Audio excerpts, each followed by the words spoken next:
BlackRock Bitcoin ETF is actually a matter of national security. This is one of the biggest cover-ups in financial and world government history. We're going to expose the entire thing. This will give us dramatic insights into the nature of how cryptocurrency functions as a financial instrument in terms of hash rate to price production. Now, just recently, Kaspa went from GPUs to ASICs, making a dramatic increase in hash rate.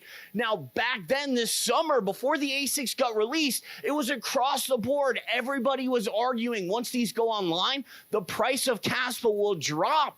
We can actually do a flashback to some of our older videos when we were bringing out mathematical financial calculations that prove, in fact, once ASICs go online and the higher the hash rate is, while you would think, well, this means they have more coins and it's less decentralized, it would drive the price down. In fact, this is wrong. And we'll go into that equation in detail. This whole thing started right when the Nord Stream 2 pipeline popped off. Bitcoin was still rumbling low after the FTX collapse. What the Russians did with all this extra energy is they went to their neighbors in China and they bought a load of Bitcoin miners. Now the hash rate for Bitcoin is starting to indefinitely increase. So what the mainstream media does is they do this massive cover story saying, oh, all these banks are going out of business and they're actually rolling their cash into Bitcoin. Now, large channels like DataDash actually prove that narrative wrong. And this is why a lot of the bears were still thinking there was a lower price to come. The key piece of information that they missed was the Russians. They're now the #2 largest Bitcoin mining force in the world, and this increase of hash rate will undeniably pump the price up. Let's actually look at the BlackRock ETF, because we've got to take a closer look at this government activity and the fake news that they've been having. We can see on the first draft of the document on page 78, they were saying in the event of a fork, BlackRock can then create their own Bitcoin and airdrop it out to the node. In the new draft, they still have this same clause right here. This time it's on page 83. In the event of a fork, the Bitcoin blockchain, the Bitcoin custodian, and the prime broker, in their discretion, may determine whether they want to branch out of the blockchain entirely, provided that they shall be commercially reasonable efforts to avoid ceasing to support both branches of a forked protocol. So by forking Bitcoin, they could thus potentially decouple the Russian mines from their power, selecting who they airdrop this new Bitcoin fork to. So all of these countries that might oppose a challenge to this globalist government, they could effectively cut off from their Bitcoin. Just recently, with the conflict in the Middle East, actually the Wall Street Journal did a story even covering how one side of the fighters were funded in billions in cryptocurrency. Looking at the details of the BlackRock ETF, Jane and John Street and JP Morgan are going to be the APs. They're going to handle all of the transactions behind the scene for this BlackRock ETF. Of course, Coinbase is also stepping up to be an AT of other competitive ETFs.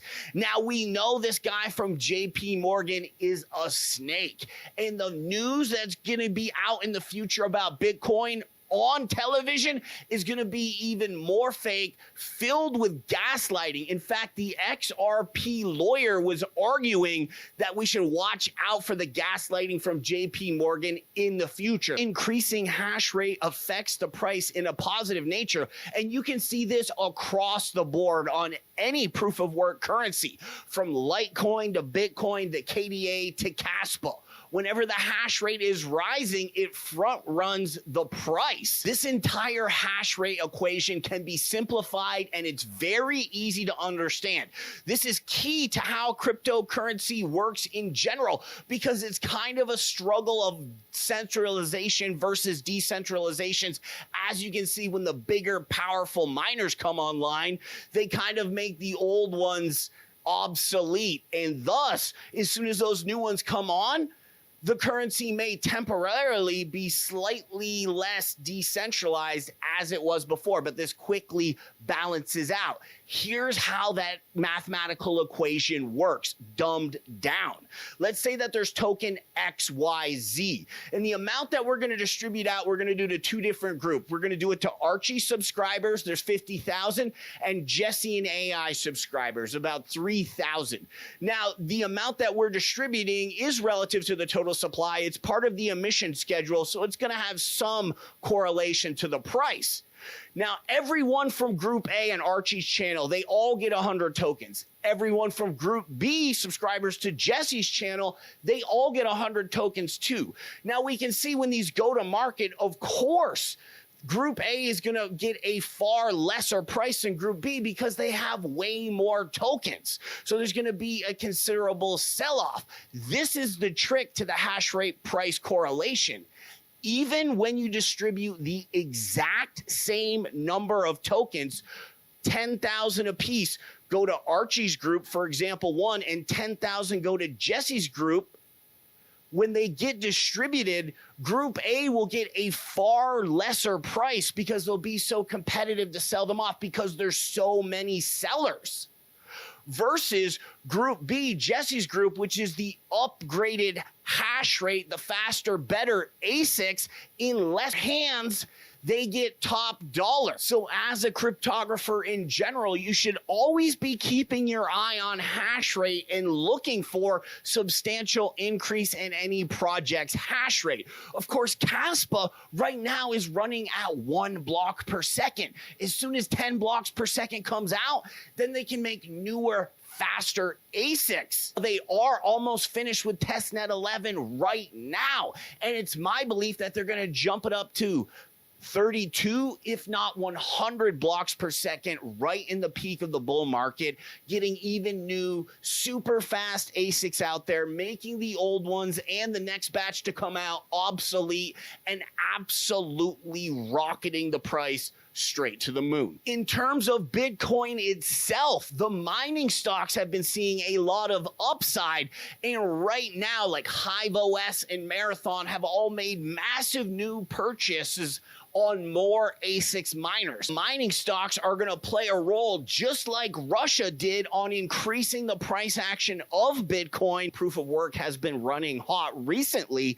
The SEC was going after a ton of proof of stake cryptocurrencies, and there is a shining future for proof of work, specifically for Kaspa, according to Micheal Saylor, who hasn't said Kaspa yet, but has mentioned how proof of work is going to be the future of cryptocurrency. Thanks for checking out this video, guys. Your friends and family are probably interested in cryptocurrency. They're super intimidated by cold storage. They're like, yeah, this is a crossword puzzle involving money. I don't want anything to do with it. Get them a Tangem wallet. It's super easy to understand. It's just like a debit card, extremely safe, and you're automatically an affiliate marketer.